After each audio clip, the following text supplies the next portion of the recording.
ଜୟ ଜଗନ୍ନାଥ। ସମସ୍ତେ ଆମେ କିଏ ଅଳ୍ପ ସମୟ ଦେଖନ୍ତୁ ବା କିଏ ଅଧିକ ସମୟ ଦେଖନ୍ତୁ, ମୋବାଇଲ ଆମେ ଦେଖୁଛେ।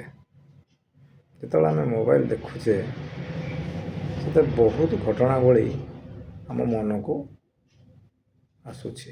ଦେଖିକି ଆମେ ଭାବୁଛେ ଏଇସବୁ ସମସ୍ୟା କାହିଁକି ଆସୁଛି, ସମସ୍ୟାର ସମାଧାନ କ'ଣ?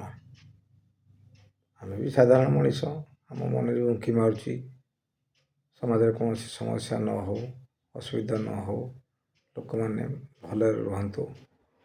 କିନ୍ତୁ ଯେତେବେଳେ ଆମେ ଦେଖିଦେଉଛେ କୌଣସି ଘଟଣା ଏଇ ଫେସବୁକ୍ ମାଧ୍ୟମରେ ବା ୟୁଟ୍ୟୁବ୍ ମାଧ୍ୟମରେ ହେଉ ବା ଯେକୌଣସି ସୋସିଆଲ ମିଡ଼ିଆ ମାଧ୍ୟମରେ ହେଉ, ସେତେବେଳେ ଆମର ବି ମନ ଆନ୍ଦୋଳିତ କରୁଛି ଯେ କିଛି ଆମେ ମଧ୍ୟ ସମାଜ ପ୍ରତି ଦାୟିତ୍ୱ ଅଛି। ସେଇ ଭାବନା ରଖି ମୁଁ ଆଜି କିଛି ମୋର ବକ୍ତବ୍ୟ ରଖିବାକୁ ଚାହୁଁଛି। ବର୍ତ୍ତମାନ ପରିସ୍ଥିତିରେ ଦେଖାଯାଉଛି ଏ ସମାଜରେ ସମସ୍ତେ ପରସ୍ପରକୁ ଆମେ ଦୋଷାରୋପ କରୁଛେ। ଏ ରିସେଣ୍ଟଲି ଦେଖନ୍ତୁ, କିଛି ଆତଙ୍କବାଦୀ ବାହାରିଲେ, ସିଏ ହେଉଛନ୍ତି ପ୍ରଫେସନରେ ଡକ୍ଟର। ଚିନ୍ତା କରନ୍ତୁ, ଜଣେ ଡକ୍ଟର ସେ କାହିଁକି ଆତଙ୍କବାଦୀ ହେଲା? ଏବଂ ଆହୁରି ମଧ୍ୟ ଅନେକ ଶିକ୍ଷିତ ଲୋକ ମଧ୍ୟ ବହୁତ ଅନ୍ୟାୟ, ଅନୀତି, ଦୁର୍ନୀତି ଲାଇନକି ଚାଲି ଯାଉଛନ୍ତି। ତା କାରଣ କ'ଣ? ସୋସିଆଲରେ ମଧ୍ୟ ସାମାଜିକ ତଳ ସ୍ତରରୁ ନେଇକି ଉପର ସ୍ତରରେ ମଧ୍ୟ ସବୁଠି କେଉଁଠି ନା କେଉଁଠି ମନରେ ଅସନ୍ତୋଷ ସମସ୍ତଙ୍କର ରହୁଛି, ଯେକୌଣସି ଘଟଣାକୁ ନେଇକି। ତ ଏଥିପାଇଁ ଦାୟୀ କିଏ?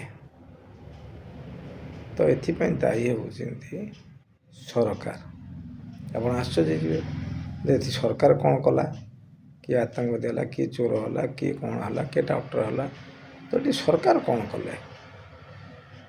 ନିଶ୍ଚିତ ଆଜ୍ଞା, ସରକାର ପ୍ରତ୍ୟକ୍ଷରେ ହେଉ ବା ପରୋକ୍ଷରେ ହେଉ, ସରକାର ଦାୟୀ। ତ ସରକାରଙ୍କ କାମ କ'ଣ? ନା ସରକାର ହେଉଛନ୍ତି ଗୋଟେ ମ୍ୟାନେଜମେଣ୍ଟ ସଂସ୍ଥା। ଭଲ କି ଯଦି ମ୍ୟାନେଜମେଣ୍ଟ ସୋସାଇଟିକି ନ କରିପାରିବେ, ତେବେ ସୋସାଇଟିରେ ଇମ୍ବାଲାନ୍ସ ହେବ ହିଁ ହେବ, ସୋସାଇଟିରେ ବିଭ୍ରାଟ ହେବ ହିଁ ହେବ। ପ୍ରଥମ କଥା ଦେଖନ୍ତୁ, ଆମ ସମାଜରେ ଜାତିକୁ ନେଇକି, ଧର୍ମକୁ ନେଇକି ଚାଲିଛି ଗଣ୍ଡଗୋଳ। ବ୍ରାହ୍ମଣ କହୁଛନ୍ତି ଆମେ ଶ୍ରେଷ୍ଠ, କ୍ଷତ୍ରିୟ କହୁଛନ୍ତି ଆମେ ଶ୍ରେଷ୍ଠ, ବୈଶ୍ୟ କହୁଛନ୍ତି ଆମେ ଶ୍ରେଷ୍ଠ, ଶୂଦ୍ର କହୁଛନ୍ତି ଆମେ ଶ୍ରେଷ୍ଠ, ହିନ୍ଦୁ କହୁଛନ୍ତି ଆମେ ଶ୍ରେଷ୍ଠ, ମୁସଲିମ କହୁଛନ୍ତି ଆମେ ଶ୍ରେଷ୍ଠ, ଖ୍ରୀଷ୍ଟିଆନ କହୁଛନ୍ତି ଆମେ ଶ୍ରେଷ୍ଠ। ତେଣୁ ସମସ୍ତେ ସମସ୍ତଙ୍କୁ ଶ୍ରେଷ୍ଠ କହିବା ଦ୍ୱାରା ସେମାନେ ଅନ୍ୟକୁ ଡୋମିନେଟ୍ କରୁଛନ୍ତି ବା ଅନ୍ୟମାନଙ୍କୁ ଘୃଣା କରୁଛନ୍ତି ବୋଲି ପ୍ରମାଣିତ ହେଲା। ଜାତି ଧର୍ମକୁ ନେଇ। ତାପରେ ହେଲା ଅର୍ଥ ବ୍ୟବସ୍ଥାକୁ ନେଇକି। ଆପଣ ଦେଖିଦେବେ ଅର୍ଥ ବ୍ୟବସ୍ଥାକୁ ନେଇକି କେମିତି ହେଲା ନା, ଯିଏ ଧନୀ ହେଉଛନ୍ତି ତ ପୁରା ଧନୀ ହେଇ ଚାଲୁଛନ୍ତି, ଯିଏ ଗରିବ ହେଉଛନ୍ତି ତ ସେ ଗରିବ ହେଇକି ଚାଲୁଛନ୍ତି। ଧନୀମାନେ ଗରିବମାନଙ୍କୁ ତାଚ୍ଛଲ୍ୟ କରୁଛନ୍ତି, ଗରିବମାନେ ମଧ୍ୟ ଧନୀଙ୍କର କାର୍ଯ୍ୟକଳାପକୁ ଶୋଷଣ ବୋଲି ମନେ କରିକି ତାଙ୍କୁ ମଧ୍ୟ ଆଡ଼ ଆଖିରେ ଦେଖୁନାହାନ୍ତି। ତ ପରସ୍ପର କେଉଁଠି ସୌହାର୍ଦ୍ଦ୍ୟପୂର୍ଣ୍ଣ ବାତାବରଣ ନାହିଁ, ଅର୍ଥନୈତିକ ଅବ୍ୟବସ୍ଥା ରହିଛି, ସମସ୍ତଙ୍କର ପାର୍ଟିସିପେଟ୍ ସମାନ ରହୁନାହିଁ। ସରକାର କ'ଣ କରୁଛନ୍ତି? ଗୋଟିଏ ବର୍ଗକୁ ଟଙ୍କା ବିଞ୍ଚି ଚାଲୁଛନ୍ତି, ଅନ୍ୟ ବର୍ଗକୁ ଆସୁନାହାନ୍ତି। ଏବେ ଦେଖନ୍ତୁ, ମନେ କରାଯାଉ ଗରିବ ଯୋଜନା କେତେ ଅଛି। ଦେଶ ସ୍ୱାଧୀନ ହେଲା ବେଳଠୁ ବହୁତ ପ୍ରକାର ଗରିବ ଯୋଜନା ଅଛି, ତ ଗରିବ କାହିଁ ହଟୁନାହିଁ? ସାମାନ୍ୟ କଥା, ଗରିବଙ୍କର ଯେତେ ଯୋଜନା ଅଛି ସେ ଧନୀକି ଦିଆହେଇଯାଉ ଏବଂ ଧନୀଙ୍କର ଯେତେ ଯୋଜନା ଅଛି ଗରିବଙ୍କୁ ଦିଆହେଇଯାଉ। ଦେଖିବେ ଗୋଟେ ବର୍ଷରେ ଗରିବ ହଟିଯିବ, 100% ସିଓର, 100%। ଗୋଟିଏ କାମ କରନ୍ତୁ, ଯେତେ ଧନୀ ଯୋଜନା ଅଛି ସବୁ ଗରିବକୁ ଦିଆହେଇଯାଉ, ଯେତେ ଗରିବ ଯୋଜନା ଅଛି ସବୁ ଧନୀକି ଦିଆଯାଉ। ଦେଖିବେ ଧନୀମାନେ ହଜାର ହଜାର କୋଟି ଟଙ୍କା ରଖିଛନ୍ତି, ସେଟା ଆଖି ଦେଖାଯିବନି। କିନ୍ତୁ ଗରିବ ଯୋଜନାରେ ଯଦି କିଛି ଯୋଜନା ହେଲା, ଧନୀମାନଙ୍କ ଆଖି ଦେଖାଯିବ, ଏ ମାଗଣା ଖାଇଲେ, ମାଗଣା ଏ କଲେ, ସେ କଲେ, ସେ କଲେ। କିନ୍ତୁ ସେ ବୁଝିବା ଦରକାର, ସେ ଧନୀମାନେ ସିଏ ଯେଉଁ ଦାବି କରୁଛନ୍ତି, ଯେଉଁ ଅର୍ଥ କରୁଛନ୍ତି, ଆମେ ଟ୍ୟାକ୍ସ ଦେଉଛୁ, ଇଏ କରୁଛୁ, ସେ ଟ୍ୟାକ୍ସଟା ଆସୁଛି କେଉଁଠୁ? ସେମାନେ ତ କିଛି, ସେମାନେ ଯେଉଁ ଟଙ୍କା ତ ଖାଉନାହାନ୍ତି, ତ ଖାଉଛନ୍ତି କ'ଣ? ଶସ୍ୟ ଖାଉଛନ୍ତି। ଶସ୍ୟ ପ୍ରଡ଼କ୍ସନ୍ କରୁଛି କିଏ? ଖାଲି ଶସ୍ୟ ନୁହେଁ, ଆମେ ଯେଉଁ ବସ୍ତ୍ର ପିନ୍ଧୁଛେ ତାକୁ ବି କେଉଁ ଗରିବ ଲୋକ ପ୍ରଡ଼କ୍ସନ୍ କରୁଛି।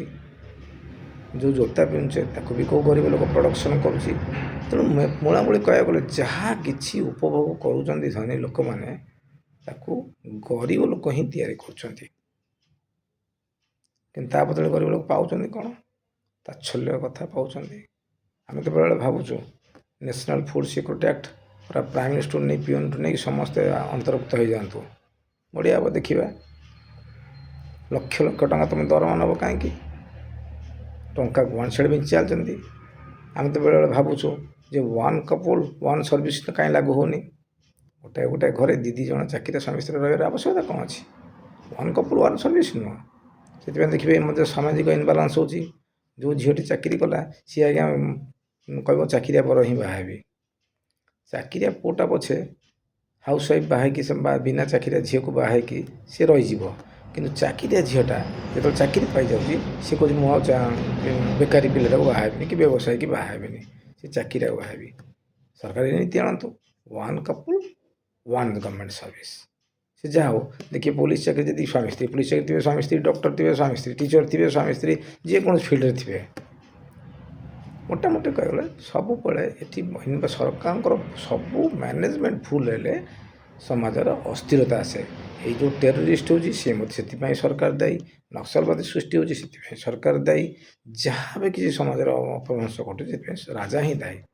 ପୂର୍ବ କାଳରେ କ'ଣ ହେଉଥିଲା ନା ରାଜାମାନେ ଶାସନ କରିବା ପାଇଁ ବା ଉତ୍ତମ ରୂପେ ଶାସନ କରିବା ପାଇଁ କିଛି ବିଜ୍ଞ ମଣ୍ଡଳୀ ସୃଷ୍ଟି କରିଥିଲେ। ଯେମିତି ଆପଣ ବିକ୍ରମାଦିତ୍ୟଙ୍କ ପଢ଼ି ବିଷୟରେ ପଢ଼ିଥିବେ, ସେ ନବରତ୍ନ ରଖୁଥିଲେ ନବରତ୍ନ ପଣ୍ଡିତମାନଙ୍କୁ ସେମାନେ ସୁଯୋଗ ଦେଉଥିଲେ। ସେମିତି ରାଜ୍ୟ ସରକାର ଆଜିର ବି ରାଜ୍ୟ ସରକାର ଜ୍ଞାନୀ ଗୁଣୀ ପଣ୍ଡିତମାନଙ୍କୁ ନେଇକି ଜ୍ୟୋତିଷ ହୁଅନ୍ତୁ, ପୂଜକ ପଣ୍ଡିତ ହୁଅନ୍ତୁ, ବ୍ରାହ୍ମଣଙ୍କର ଯେଉଁ ପଣ୍ଡିତ ପୂଜକ ରହିଲେ, ଧର୍ମଶାସ୍ତ୍ରାଚାର୍ଯ୍ୟ ଯେଉଁମାନେ ରହିଲେ, ସେମାନଙ୍କୁ ନେଇ ଗୋଟେ ମନ୍ତ୍ରିମଣ୍ଡଳ ଭଳିଆ ସାମଞ୍ଜସ୍ୟ ଗୋଟେ ମନ୍ତ୍ରିମଣ୍ଡଳ ଗଢ଼ାଯାଉ। ସେମାନଙ୍କୁ ଗୋଟେ ପରାମର୍ଶ ନିଆଯାଉ ଯେ ସମାଜରେ କାହିଁକି ଅବ୍ୟବସ୍ଥା ଘଟୁଛି, କ'ଣ ସଂସ୍କାର କାହିଁକି ରହୁନି, ଦେଖିବେ ବହୁତ ପରିବର୍ତ୍ତନ ହେଇଯିବ। ଆଜି ଧରନ୍ତୁ ମୋହନ ମାଝୀ ସରକାର ଅଛନ୍ତି, ସିଏ ଗୋଟେ ବିଜ୍ଞ ମଣ୍ଡଳୀ ସୃଷ୍ଟି କରନ୍ତୁ, ପଣ୍ଡିତମାନଙ୍କୁ ନେଇକି ଗୋଟେ ବିଜ୍ଞ ମଣ୍ଡଳୀ ସୃଷ୍ଟି କରନ୍ତୁ। ପଣ୍ଡିତ ଯେଉଁ ଜାତିରେ ହୁଅନ୍ତୁ ଆମର କିଛି ଅସୁବିଧା ନାହିଁ, କିନ୍ତୁ ଗୋଟେ ପଣ୍ଡିତଙ୍କ ମଣ୍ଡଳୀ ନେଇକି ସେମାନେ ରଖନ୍ତୁ। ଦେଖିବେ କୌଣସି ସମସ୍ୟାରେ ରାଜା ଯେମିତି ପଣ୍ଡିତମାନଙ୍କର ପରାମର୍ଶ ନେଇକି କରୁଥିଲେ ଏବଂ ଦେଶର ସମାଧାନ ବହୁତ ସମସ୍ୟା ସମାଧାନ ହେଇଯାଉଥିଲା। ଏମିତି ଗୋଟେ ପ୍ରତି ରାଜ୍ୟରେ ବା ଆମ ଓଡ଼ିଶାରେ ଆଗେ ଆରମ୍ଭ ହଉ ଗୋଟେ ପଣ୍ଡିତ ମଣ୍ଡଳୀ ସଭା ବା ପରାମର୍ଶଦାତା ଗୋଟେ ରଖାଯାଉ, ସେମାନେ ସଂସ୍କାର ପରାମର୍ଶ ଦେବେ। ଦେଖିବେ ବହୁତ ମାନେ ମଣିଷର ଅନ୍ତର ଯେତେବେଳେ ପରିବର୍ତ୍ତନ ହେଇଯିବ ସବୁକିଛି ପରିବର୍ତ୍ତନ ହେଇଯିବ। ଆମକୁ ଲାଗୁଛି ଡକ୍ଟର ଏକ୍ସପ୍ଲୋଏଟ୍ କରୁଛି, ଆମକୁ ଲାଗୁଛି ପୋଲିସ ଏକ୍ସପ୍ଲୋଏଟ୍ କରୁଛି, କେହି ଆମକୁ ଏକ୍ସପ୍ଲୋଏଟ୍ କରୁନାହାନ୍ତି। ଆମକୁ ସମାଜରେ ସବୁ ଦରକାର, ଆମକୁ ଡକ୍ଟର ଦରକାର, ଟିଚର ଦରକାର, ଆମକୁ ପୋଲିସ ଦରକାର, ସବୁ କିଛି ଆମକୁ ଦରକାର। ସମାଜରେ ସମସ୍ତଙ୍କର ଦରକାର। ତେଣୁ ମୁଁ ଆଶା କରୁଛି ସରକାର ନୀତି କିଛି ଚେଞ୍ଜ କରନ୍ତୁ। ପ୍ରଥମ ସରକାର ଚେଞ୍ଜ କ'ଣ କରିବେ ନା ସରକାର ଯେଉଁ ଅର୍ଥ ଆଦାୟ ହେଉଛି ସେ ଅର୍ଥକୁ ନେଇ କିପରି ସମସ୍ତଙ୍କ ମଧ୍ୟ ସାମଞ୍ଜସ୍ୟ ମାଧ୍ୟମରେ ସବୁ ସୁବିଧା ପାଇପାରିବେ ସେ ବ୍ୟବସ୍ଥା କରନ୍ତୁ। ଯେମିତି ମୁଁ କହିଲି ୱାନ୍ କପୁଲ୍ ୱାନ୍ ସର୍ଭିସ୍ ତାକୁ କରାଯାଉ। ବ୍ୟବସାୟୀମାନଙ୍କର ଅତ୍ୟଧିକ ଟ୍ୟାକ୍ସ ନେଇକି ତାଙ୍କୁ ହଇରାଣ ନ କରାଯାଇ ତାଙ୍କୁ ଭଲ ଭାବେ ବିଜନେସ୍ କରିବାର ସୁଯୋଗ ପ୍ରଦାନ କରାଯାଉ। ଯେଉଁମାନେ ପ୍ରାଇଭେଟ୍ ସଂସ୍ଥାରେ ଚାକିରି କରିଛନ୍ତି ତାଙ୍କ ପାଇଁ ମଧ୍ୟ ସାମାଜିକ ସୁରକ୍ଷା ରଖାଯାଉ। ଯେଉଁମାନେ କିଛି କରିପାରୁନ ସକ୍ଷମ ନୁହନ୍ତି ତାଙ୍କ ପାଇଁ ଯଥାରୀତି ଯେଉଁଟା ସମ୍ମାନ ଯୋଗ୍ୟ ତାଙ୍କୁ ସମାଜ ତରଫରୁ ପ୍ରାପ୍ୟ ପ୍ରଦାନ କରାଯାଉ। ନଚେତ୍ ଆମେ ଖାଲି ବାଡ଼ାବାଡ଼ି ହେବା ଏବଂ ଶେଷରେ ସମାଜ ଧ୍ୱଂସ ପାଇଯିବ। ଆଉ ସେଥିପାଇଁ ମଧ୍ୟ ସରକାର ଦାୟୀ। ନମସ୍କାର।